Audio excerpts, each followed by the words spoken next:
அன்பானவர்கள், இந்த நாள்ல உங்களை ஒவ்வொருவரையும் வாழ்த்தி வரவேற்கிறேன். විශ්වාසතුල ප්‍රේමාන්තිට මේ දවස්වල සුබ පතල පිළිගන්නවා.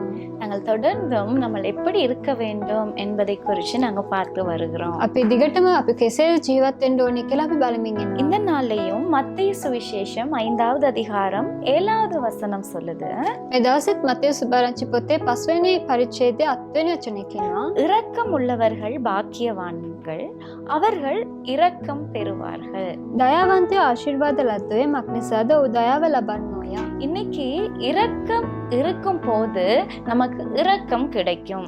අපි දයාවන්ත ලෙස සිටින විට අපිට දයාව ලැබෙයි. நாங்க இரக்கம் உள்ளவர்களா இருக்கணும் அப்படின்னு இந்த இடத்துல இயேசு கிறிஸ்து எங்களுக்கு வலியுறுத்துகிறாரு. යේසුස් ක්‍රිස්තුස් වහන්සේ මේ ස්ථානයේදී කියනවා අපි දයාවන්ත ලෙස සිටින්න ඕනේ කියලා. நாங்கள் இரக்கம் உள்ளவர்களாய் நாங்கள் மாறுற நேரம் අපි දයාවන්ත ලෙස අපි අපේ ජීවිත වෙනස් කරගන්න විට நிச்சயமா எங்களுக்கு ஏதோ ஒரு விதத்துல இரக்கம் எங்களுக்கு கிடைக்க பெறும். සැබවින්ම අපිට අවිල්ලා උන්වහන්සේගේ දයාව ලැබෙයි. இன்னைக்கு எனக்கு இரக்கம் இல்லையே என்று நீங்க அநேகர் இதை பார்த்து கொண்டிருக்கிறீங்களா? මට දයාවන්තකමක්වත් නෑනේ කියලා ඔයාලා බලමින් සිටිනවද? என் கணவனுக்கிட்ட மனைவி கிட்ட இரக்கம் இல்ல, මගේ ස්වාමි පුරුෂයා තුළ භාර්යාව තුළ කිසිම දයාවක් නැහැ. என் பெற்றோர் எனக்கு இறங்கவே மாட்டேங்கிறாங்க, මගේ දෙමාපියන් මට දයාව පෙන්වන්නෙම නැහැ. என் பிள்ளைங்கள் எனக்கு இறங்க மாட்டேங்கிறாங்க. මගේ දරුවන් වෙල මට දයාවන්තකම சில පෙන්වන්නේ නැහැ. வேலை ஸ்தலத்துல நீங்க இருக்கிற படிக்கிற இடத்துல எனக்கு இரக்கமே இருக்க மாட்டேங்குது, எந்த நேரம் என்னை பார்த்து எரிஞ்சு விழுந்துட்டே இருக்கிறாங்க அப்படின்னு யோசிக்கிறீங்களா? ඔයාලා රැකියා කරන ස්ථානය තුළ පාසලේ දිගට ගන්නව කාර්යයන් ඒ ස්ථානය තුළ මට දයාවම නැහැ කියලා සිතනවද? இன்னைக்கு கர்த்தர் உங்களை பார்த்து தான் சொல்றாரு, நாங்க இரக்கம் உள்ளவர்களாய் மாறும்போது அவர் எங்களுக்கு இரக்கம் பாராட்டுகிறவராய் இருப்பார். උන්වහන්සේ ඔයාලා දෙස බලලා කියන්නේ අපේ දයාව පෙන්වන විට අනිත් අය අපිට දයාව පෙන්වයි. அநேக நேரங்கள்ல நாங்க சிலருக்கு இரக்கம் செலுத்தி இருப்போம், අපි ගොඩක් අයට ඇවිල්ලා සමහරක් වේලාවන් තුළ දයාව පෙන්වනවා. ஆனா அவங்க மூலமாவே இரக்கம் கிடைக்கும் அப்படின்னு நீங்க யோசிக்காதீங்க. නමුත් ඒ අය තුළින්ම අපි දයාව ලැබෙන්න ඕනේ කියලා සිතන්න நீங்க එපා. உண்மையா இரக்கம் பாராட்டி ஒரு காரியத்தை உதவி செய்திருந்தீங்கன்னா ඔයාලා අවංකව දයාව පෙන්වලා යම්කිසි උදව්වක් කරා නම් நீங்க உங்களுக்கு எந்த இடத்துல இரக்கம் கிடைக்கணுமோ ඔයාලට කොයි ස්ථානයේ දයාව ලැබෙන්න ඕනේද? அந்த இடத்துல உங்களுக்கு கர்த்தர் யார் மூலமாவது உங்களுக்கு இரக்கத்தை கொண்டு வந்து தருவாரு. ඒ ස්ථානයේ උන්වහන්සේ කවුරු තුලින් හරි ඒ දයාව ඇවිල්ලා ඔයාලට පෙන්වයි. இன்னைக்கு அதனால நம்மளுக்கு கிடைக்கலையே இருக்கும் அப்படின்னு யோசிக்காதீங்க. ඔයාලා සිතන්න එපා මට ඒ දයාව ඇවිල්ලා ලැබුණ නැහැ නේ කියලා සිතන්න එපා. நீங்க ஃபர்ஸ்ட் அதை செய்ய ஆரம்பிங்க.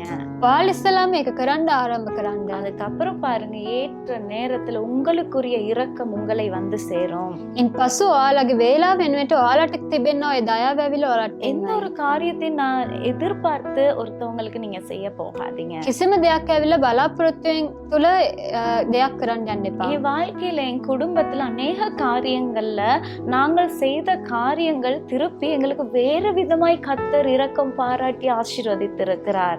කරපු ඒ කාර්යයන් ඇවිල්ලා උන්වහන්සේ ඇවිල්ලා වෙන මාර්ගයක් තුලින් ඒව ආශිර්වාද කරලා තිබෙනවා. நான் என் வாழ்க்கையில அதை நான் அனுபவிச்சிருக்கிறேன். සහෝදරිගේ ජීවිතේ වෙනලෙස සිදු වෙලා அந்த තිබෙනවා. டைமே அதே இரக்கம் உடனே கிடைக்குங்கிறது அர்த்தம் அல்ல. ඒ වෙලාවෙම ඒ දේ අපිට ලැබෙන්න ඕනේ කියනව දේ නොවේ. எங்க அப்பா செய்த சில இரக்கமான ஆக்டிவிட்டீஸ், ඒ සහෝදරිගේ පියා කරව එක් සමහර කාර්යයන් அது எனக்கு இப்ப எங்க அப்பா இல்லைன்னாலும் அதன் நிமித்தமாய் பிள்ளையாகிய எனக்கு ஒரு ஆசீர்வாதமா இரக்கமாய் அநேக காரியங்கள் எனக்கு கிடைத்து இருக்கிறது.